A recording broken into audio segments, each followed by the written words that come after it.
ఏంటిది చేసేది అభిరుచిలో cookery show taste of India. ఈ డాన్సులేంటి పాటలేంటి పాడుతా తీగా అనుకుంటున్నావా లేకపోతే డీ షో అనుకుంటున్నావా అనే కదా. కాదండి, యాక్చువల్లీ నేనేం చేసినా ఒక లింకు సింకు ఉంటుంది కదా. ఈ పాట ఎందులో చెప్పండి, ఐశ్వర్య రాయ్ జోధా అక్బర్ లో కృష్ణుణ్ణి పూజిస్తూ పాడిన పాట అన్నమాట. సో మరి అది నేను ఈ షోలో ఎందుకు ప్రెజెంట్ చేశాను అనే కదా. మన టేస్ట్ ఆఫ్ ఇండియాలో ఇప్పుడు ఏం చేస్తున్నా చెప్పండి, రాజస్థానీ మార్వారి స్పెషల్ వంటకాలు చేస్తున్నాం. మరి ఈ స్పెషల్లో జోధా అక్బర్ ఎక్కడ పుట్టింది, ఇంకెక్కడ, జోధ్పూర్. మరి మనం రాజస్థాన్ గురించి మాట్లాడుకున్నప్పుడు జోధ్పూర్ గురించి కూడా చెప్పుకోవాలి కదా. మరి వాళ్ళ కింగ్డమ్ అక్కడే ఉంది. సో జోధా అక్బర్ మూవీలో ఈ సాంగ్ ని ఎంత బ్యూటిఫుల్ గా ప్రెజెంట్ చేశారండి. వింటుంటే వింటూనే ఉండాలనిపిస్తుంది, చూస్తుంటే ఆ సినిమా మళ్ళీ మళ్ళీ మళ్ళీ చూడాలనిపిస్తుంది. సో ఇప్పుడు సింకు లింకు అన్ని కుదిరాయి కదా. అయితే ఈ రోజు నేను మన షోలో ఏం చూపించబోతున్నానంటే, ఆ సినిమాలో ఐశ్వర్య రాయ్ వడ్డిస్తుంది ఏంటి రితిక్ రోషన్ కి ఒక చక్కటి పులావ్. ఆ పులావే చూపించబోతున్నాను. ఏంటంటే మార్వారి గట్టా పులావ్. ఈ డిష్ ఐశ్వర్య రాయ్ రితిక్ రోషన్ కి స్వయాన వండి చేసి పెడుతుందండి. అంతేకాదు ఇంకా రకరకాల డిషెస్ ఉంటాయన్నమాట. అవన్నీ రితిక్ రోషన్ కళ్ళు మూసుకొని చెప్పాలి అవేంటో. సో బాగుంటుంది ఆ సీన్. మీరు కూడా ఎప్పుడైనా ఆ మూవీ చూసినప్పుడు ఆ సీన్ ని కొంచెం పర్టికులర్ గా చూడండి, వాళ్ళ స్వీట్ గా ఉంటుంది తెలుసా. అయితే ఈ రోజు మన డిష్ చెప్పాను కదా, మార్వారి గట్టా పులావ్. ఇదంటే ప్యూర్ వెజిటేరియన్ డిష్. మరి ఆ పులావ్ ఏదో చేసేద్దామా.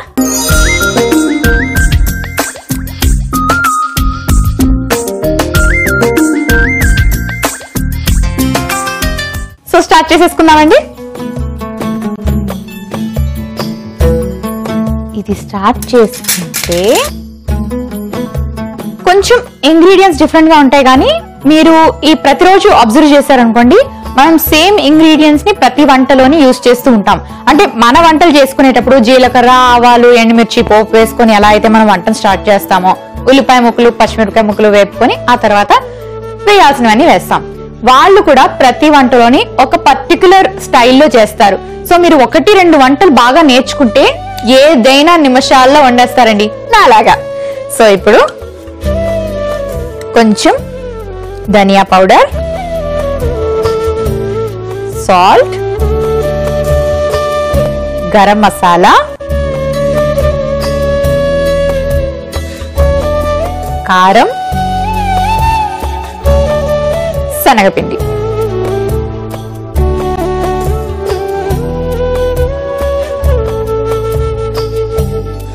ఓకే, ఇందులో కాస్త ఆయిల్ వేసి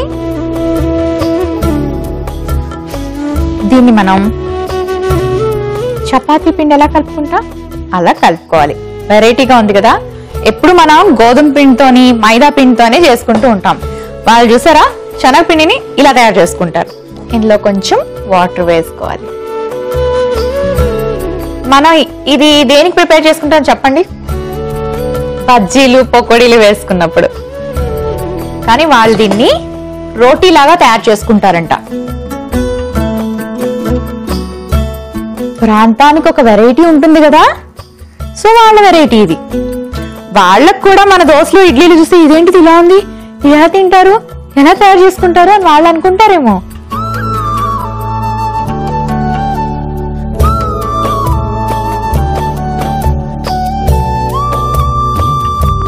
సో చూసారు కదండి, దీనిలా తయారు చేసుకున్నాం కదా. ఇప్పుడు దీన్ని రోటీ లాగా ఒత్తుకోవాలి. సో మరి నేను ఆ పని చేసేనా. సో మరి దీన్ని రోటీ చేసుకుందాం. చేసుకునే ముందు ఇటువైపు ఇంకో ప్రొసీజర్ ఉందండి, దాన్ని కూడా చేసేద్దాం.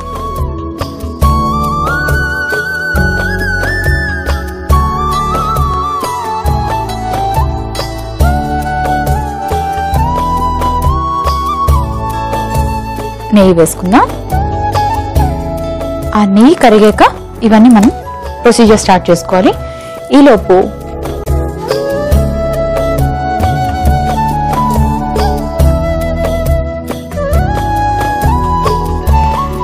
దీన్ని రోటీ లాగా చేసుకోవాలి.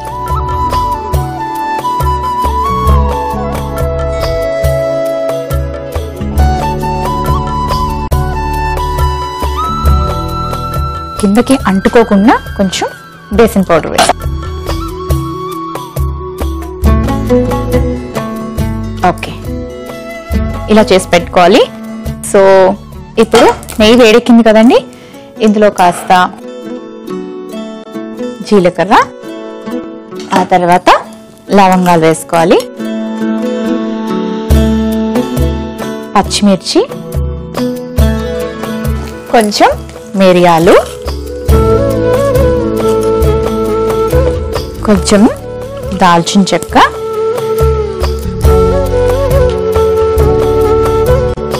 అల్లం ముక్కలు, ఇవన్నీ వేసుకున్నాక కొంచెం ఇలా ఫ్రై చేసుకోవాలి. ఇది ఫ్రై అవుతున్నప్పుడు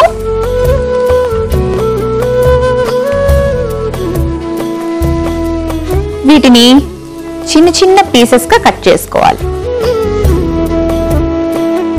కట్ చేసుకున్నాక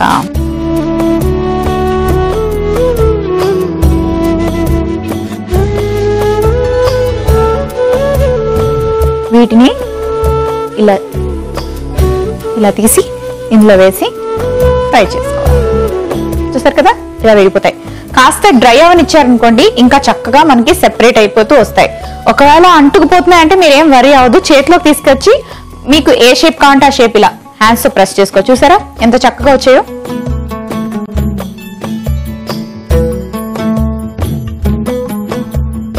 ఇలా నేను స్క్వేర్ చేసుకున్నాను, మీకు కావాలంటే రౌండ్ కూడా చేసుకోవచ్చు.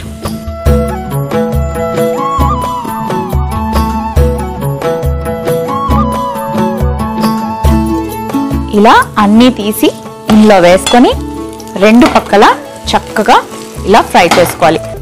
సో చక్కగా ఫ్రై అయ్యాయండి. చిన్న చిన్న నమ్కీస్ తెలుసా మీకు, చిన్న చిన్న బిస్కెట్స్ లాగా వచ్చాయి. ఇది వెరైటీగా ఉందండి. మార్వారి గట్టా పులావ్లోని ఇలా కూడా వేసుకుంటారా?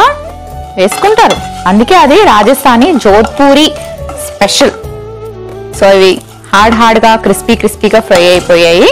ఇప్పుడు ఏం చేయాలంటే కొంచెం పసుపు వేసుకోవాలి,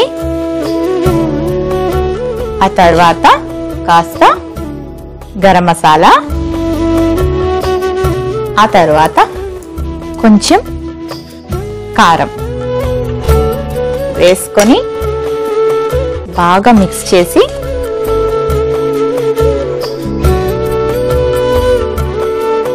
ఇది బాగా మిక్స్ అయ్యాక ఆల్రెడీ కుక్ చేసి పెట్టుకున్న రైస్ వేసుకోవాలి.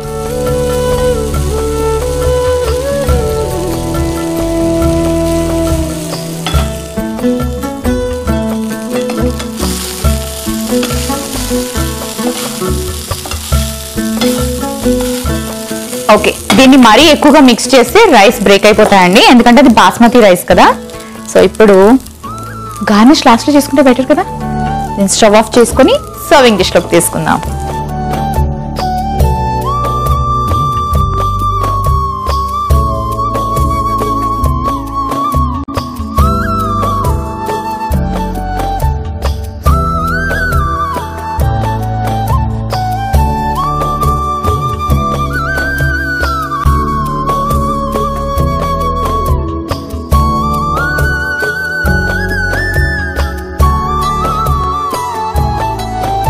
ఇప్పుడు దీన్ని డిష్ అవుట్ చేసుకున్నాం కదండి, ఇందులో కాస్త నెయ్యి వేసుకుందాం.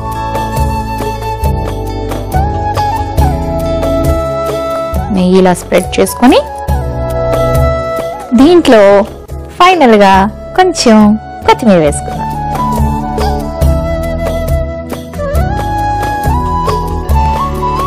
ఆ తర్వాత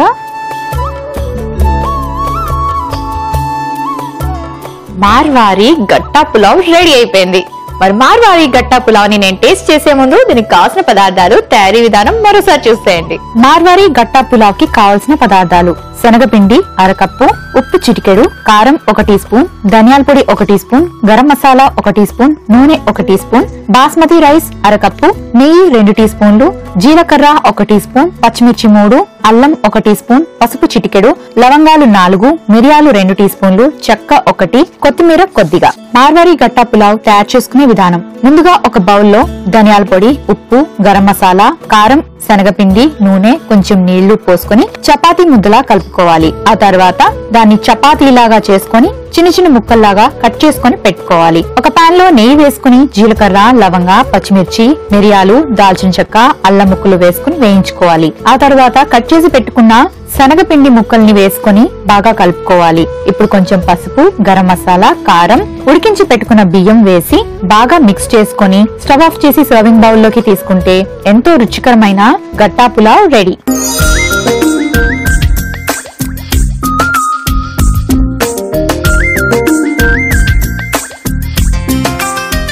మార్వాడి గట్టా పులావ్ కి కావాల్సిన పదార్థాలు, తయారీ విధానం మరోసారి చూసారు కదండి. ఇప్పుడు టేస్ట్ చేస్తా. సో నాకు ఇందాకటి నుంచి అసలు మీకు విషయం చెప్పాలనిపిస్తుంది. ఏంటంటే ఇవి చాలా వెరైటీగా బాగుంటాయి. రైస్ ని పక్కన పెట్టుకుని అది కూడా సపరేట్ గా తిన్నా బాగుంటాయి, రైస్ లో కలిపి తిన్నా బాగుంటాయి. అండ్ నెయ్యి అలా అలా పైన గుమ్మరించాను చూడండి, ఫ్లేవర్ ఎంత బాగుందో.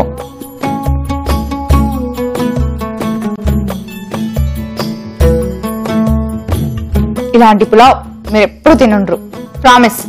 కావాలంటే చేసుకోండి, నా మాట అబద్ధం అయితే నన్ను అడగండి. మౌనిక ఎప్పుడు కరెక్ట్ గా చెప్తుంది. చాలా చాలా బాగుంది, చాలా డిఫరెంట్ గా ఉంది. మసాలాలన్నీ వేసుకున్నాము, టేస్టీగా ఉంది. ఆ నెయ్యి వేసాం కదా, ఎంత బాగుందో. సరే కానీ ఇంకొక విషయం చెప్పాలి. అదేంటంటే రాజస్థాన్ లో, జోధ్పూర్ లోని అంటే ఆ ప్రదేశాల్లో ఫంక్షన్ అయినా ఏదైనా పండగ వచ్చినా ఈ మార్వాడి గట్టా పులావ్ మెయిన్ రెసిపీ అన్నమాట. అంటే మనకి వెజిటబుల్ బిర్యానీ అలా ఆ టైప్ లో వాళ్ళు ఎక్కువగా వెజిటేరియన్ ని ప్రిఫర్ చేస్తూ ఉంటారు. వాళ్ళు వెజిటేరియన్స్ అని అనుకోలేం, ఎందుకంటే నాన్ వెజ్ డిషెస్ కూడా వాళ్ళలో కొన్ని ఉన్నాయి. అవి కూడా టాప్ మోస్ట్ రెసిపీస్ అన్నమాట. అంటే మనం టేస్ట్ చేయాల్సిన రెసిపీస్ అవేంటంటే సఫేద్ మాన్స్. సఫేద్ అంటే వైట్, మాన్స్ అంటే మీట్, వైట్ మీట్ అన్నమాట. వైట్ మీట్ అంటే వైట్ గొర్రెల నుంచి వచ్చిన మీట్. దాన్ని కూడా వాళ్ళు చాలా ఇష్టంగా పండుగలకి, ఫంక్షన్లకి తింటారు. దీన్ని వైట్ గోస్ట్ మీట్ అని కూడా అంటారంట. అంటే దానికి ఇంకొక పేరు. సో ఈ సఫేద్ మాన్స్ చాలా బాగుంటుంది, వాళ్ళకి చాలా ఇష్టం, వాళ్ళలో చాలా మంది ఇష్టంగా తింటారు. రాజస్థాన్ వెళ్తే అది కూడా ట్రై చేయండి. కానీ మీరు వెళ్తారో వెళ్ళరో తెలియదు కాబట్టి నేను టేస్ట్ ఆఫ్ ఇండియాలో ఇప్పుడు మీకు నెక్స్ట్ రెసిపీ సఫేద్ మాన్స్ చూపించబోతున్నాను.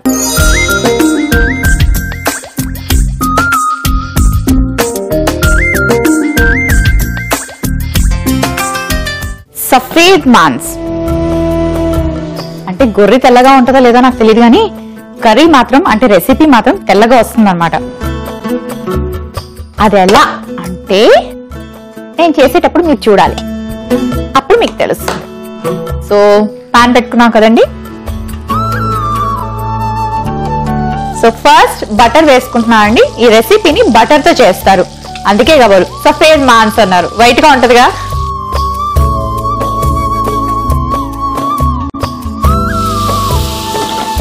ఓకే, ఆ తర్వాత కొంచెం బిర్యానీ ఆకు వేసుకోవాలి. ఆ తర్వాత దాల్చిన చెక్క, బిర్యానీ ఆకు వేసుకున్నాము, దాల్చిన చెక్క వేసుకున్నాము. ఆ తర్వాత కొంచెం జింజర్ గార్లిక్ పేస్ట్, అల్లం వెల్లుల్లి ముద్ద. ఇది వేసుకున్నాక కొంచెం జీలకర్ర వేసుకోవాలి. తర్వాత దీన్ని మిక్స్ చేసుకొని ఒక్క నిమిషం మూత పెట్టుకుందాం. ఆ తర్వాత ఏం వేసుకోవాలంటే ఇలాచి.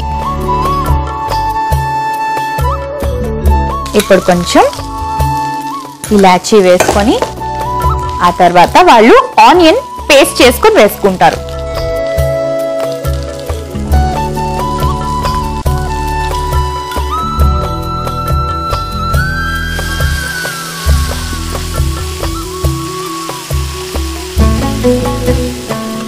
ఇది ఫ్రై అయ్యేలోపు నెక్స్ట్ వేసుకోవాల్సింది ఏంటంటే బాదం, జీడిపప్పు, పిస్తా ఇలా గ్రైండ్ చేసి పేస్ట్ లాగా తయారు చేసుకోవాలి.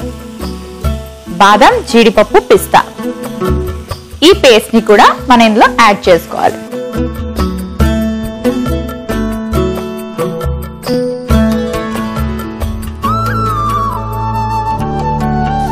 చూసారా కొంచెం క్రీమిష్ కలర్ లో వచ్చిందండి. మరి క్రీమ్ కలర్ లో వస్తే సఫేద్ మాన్స్ అని ఎందుకు అన్నారు? వైట్ గా ఉండాలి కదా. దీన్ని వైట్ గా చేసేస్తాగా నేను. అది ఎలా అంటే వాళ్ళు వాటర్ వేసుకోరండి, పాలు వేసుకుంటారు. మనం నీళ్లు వేస్తాం కూరలోని, వాళ్ళు పాలు వేస్తారు. సో ఇప్పుడు మనం కూడా పాలు వేసుకుంటాం.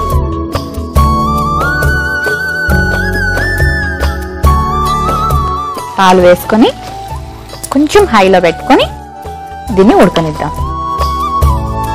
సో థిక్గా క్రీమ్ గా కొంచెం వైటిష్ కలర్ లోకి వచ్చింది కదా.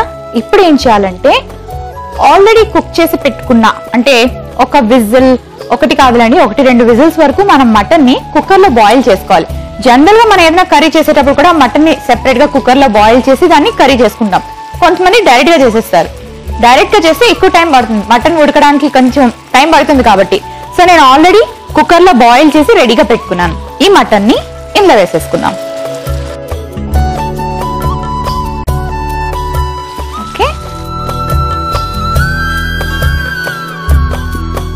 దీన్ని ఒక 5 నిమిషాల పాటు ఉడకనిద్దామండి. అప్పుడు ఆ మటన్ కి ఆ ఫ్లేవర్స్ అన్ని పట్టి సాఫ్ట్ గా అయ్యి మనం ఇలా తింటుంటే మనకు తెలుస్తా ఉంటది అనమాట ఎలా కుక్ చేసాం, అసలు ఏం వేసి ఉంటారు, ఇవన్నీ మనకు తెలిసిపోతాయి. అంత సాఫ్ట్ గా, అంత లోపల మసాలాల్లో ఉడికి ఉడికి ఉడికి వస్తే ఉంటుంది కదా, చాలా బాగుంటుంది. ఇవన్నీ నేను చెప్పడం కాదు, మీరు చేసుకుంటే మీకే తెలుస్తుంది. సో మటన్ ఇందులో బాగా బాగా బాగా కుక్ అయింది. వా వా వా, చూసారా?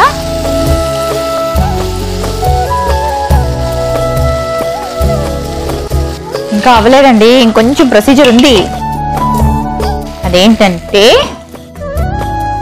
కర్డ్, పెరుగు వేసుకోవాలి. ఆ తర్వాత ఫ్రెష్ క్రీమ్ వేసుకొని కొంచెం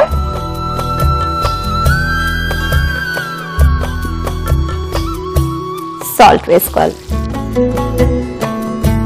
ఇవన్నీ వేసుకున్నాక దీన్ని బాగా కలుపుకోవాలి. సాల్ట్ కొంచెం ఎక్కువే వేసుకోవచ్చు, ఎందుకంటే మనం పెరుగు వేసుకున్నాం కదా. పెరుగు వేసిన రెసిపీలో ఏంటంటే కొంచెం సాల్ట్ ఎక్కువ పడుతుంది. అండ్ స్టార్టింగ్ నుంచి నేను సాల్ట్ వేసుకోలేదు. మీరు మటన్ ఉడకబెట్టినప్పుడే కొంచెం సాల్ట్ వేసుకున్నారు అనుకోండి, లాస్ట్ లో కొంచెం తక్కువ వేసుకోండి. ఇవన్నీ మీకు తెలుసు కదా. ఓకే, ఆల్మోస్ట్ డన్ అయిపోయిందండి. ఒక్కసారి కొంచెం హైలో పెట్టుకుందాం. ఈ లోపు నేను సర్వింగ్ బౌల్ తెచ్చుకుంటాను.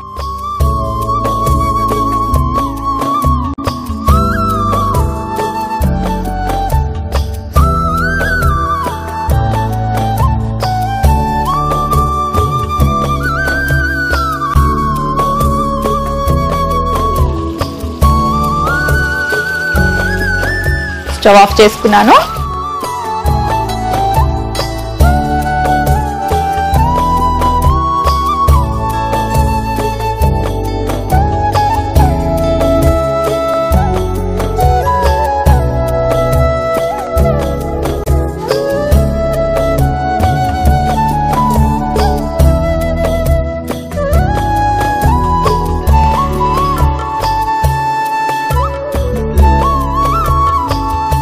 సో లాస్ట్ లో కొంచెం గార్నిష్ చేసుకున్నాం కొత్తిమీరతో.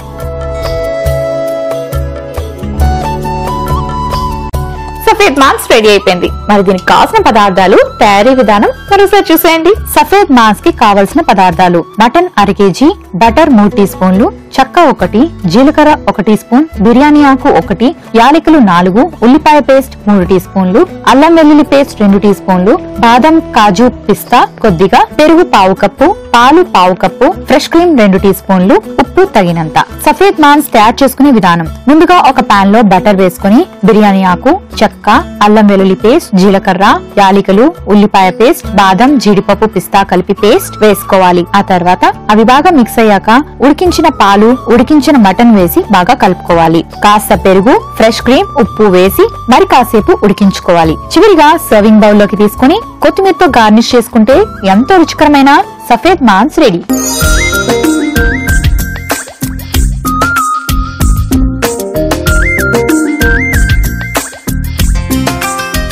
సఫేద్ మాంస్ కి కావాల్సిన పదార్థాలు, తయారీ విధానం మరోసారి చూసారు కదండి.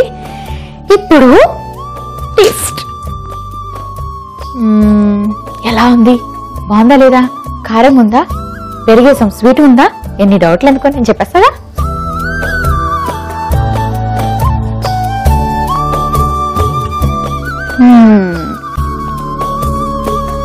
యాక్చువల్లీ నేను టేస్ట్ ఆఫ్ ఇండియాలో ఏది చూపించినా నేను ట్రై చేశాక మీకు చూపిస్తాను. బాగాలేదనుకోండి, మోనికా చేసిన వంట బాగాలేదు అని అంటారని. సో ఇది ఎలా ఉంటుంది? సూపర్, చాలా చాలా బాగుంది.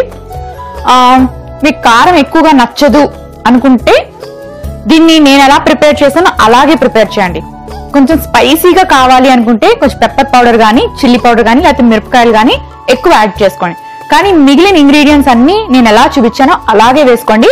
సూపర్ యమ్మీ డిష్ తింటారు ఆ రోజు.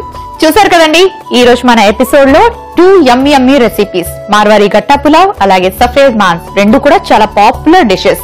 అవి మీకు పరిచయం చేశాను కదా. ఏమాత్రం ఆలస్యం చేయకుండా మీరు కూడా ట్రై చేసి టేస్ట్ చేయండి. రేపటి ఎపిసోడ్ లో కూడా మరొక 2 సూపర్ యమ్మీ రెసిపీస్ ని పరిచయం చేయబోతున్నాను. Until then, keep watching and waiting for Taste of India. This is Monica signing off. Bye-bye.